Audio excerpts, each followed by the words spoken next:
കുഞ്ഞൂട്ടൻ തുടരുന്നു. എനിക്കും സമ്മതം, അവൻ തലയാട്ടി. വെരുവുകൾ നേരെ പോയി കോഴിക്കൂട്ടിൽ കയറി. ആ തക്കത്തിന് കുഞ്ഞൂട്ടൻ അവരെ അകത്താക്കി.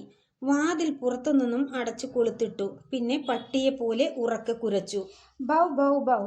അത് കേട്ട് തോട്ടം ഉടമസ്ഥൻ പുറത്തു വന്ന് നിർത്താതെ കുരക്കുന്ന കുഞ്ഞൂട്ടനെ കണ്ട് അയാൾ തെല്ല് ദേഷ്യത്തോടെ ചോദിച്ചു, മനുഷ്യരെ സമാധാനായിട്ട് ഉറങ്ങാനും സമ്മതിക്കില്ലേ? ഇങ്ങനെ കാറാൻ മാത്രം ഇവിടെ എന്തുണ്ടായി? യജമാനനെ, അങ്ങയുടെ കോഴിയെ സ്ഥിരമായി മോഷ്ടിക്കുന്ന കള്ളവെരുവുകളെ ഞാനിതാ കോഴിക്കൂട്ടിൽ അടച്ചു കഴിഞ്ഞു, കണ്ടാലും. അവൻ കോഴിക്കൂടിന് നേരെ നോക്കി പറഞ്ഞു. അത് കേട്ടതും അയാളുടെ ദേഷ്യമെല്ലാം ഇല്ലാതായി. അയാൾ ഒരു സഞ്ചിയുമായി ചെന്ന് കോഴിക്കൂടിന്റെ വാതിൽ തുറന്നു വെരുവുകൾ അയാളെ കബളിപ്പിച്ചു രക്ഷപ്പെടാൻ നോക്കിയെങ്കിലും അത് നടന്നില്ല. അയാൾ അവയെ പിടിച്ചു ചാക്കിലാക്കി. അതിന്റെ വായ്ഭാഗം കട്ടിയുള്ള ചരട് കൊണ്ട് വരിഞ്ഞു കെട്ടി. വെരുവുകൾക്ക് നഗരത്തിൽ നല്ല വില കിട്ടുമെന്നും വെരുകിറച്ചിക്ക് നല്ല രുചിയും ആവശ്യക്കാരുമുണ്ടെന്നും അയാൾക്ക് മുൻപേ അറിയാമായിരുന്നു.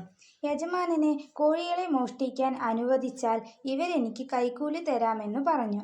പക്ഷേ അങ്ങയെ ചതിക്കാൻ എനിക്ക് മനസ്സ് വന്നില്ല. അതാണ് ഇങ്ങനെ ചെയ്തത്, അവൻ പറഞ്ഞു. പഴയ കാവൽ നായ കാട്ടിയ വിശ്വാസവഞ്ചനയെക്കുറിച്ച് അവൻ ഒരക്ഷരം മിണ്ടിയില്ല. ചത്തുപോയവരെക്കുറിച്ച് ദുഷ്യം പറയുന്നത് നന്നല്ല എന്നവന് അറിയാവുന്നതുകൊണ്ടാണ്. മരപ്പാവക്കുട്ട, നീ ഒരു മിടുക്കനാണല്ലോ. കുറെ കാലമായി എനിക്കുണ്ടായിരുന്ന തലവേദനയാണ് നീ തീർത്തു തന്നത്. പ്രലോഭനങ്ങളിൽ വീഴാതെ നീ കാണിച്ച സത്യസന്ധതയും എനിക്ക് ബോധിച്ചു. അതുകൊണ്ട് തന്നെ നിന്നെ ഈ നിമിഷം ഞാൻ വിട്ടയക്കുന്നു. തോട്ടം ഉടമസ്ഥൻ അവന്റെ കഴുത്തിൽ നിന്നും തുടലഴിച്ചു. അയാളോട് നന്ദി പറഞ്ഞു അവൻ അവിടം വിട്ടു.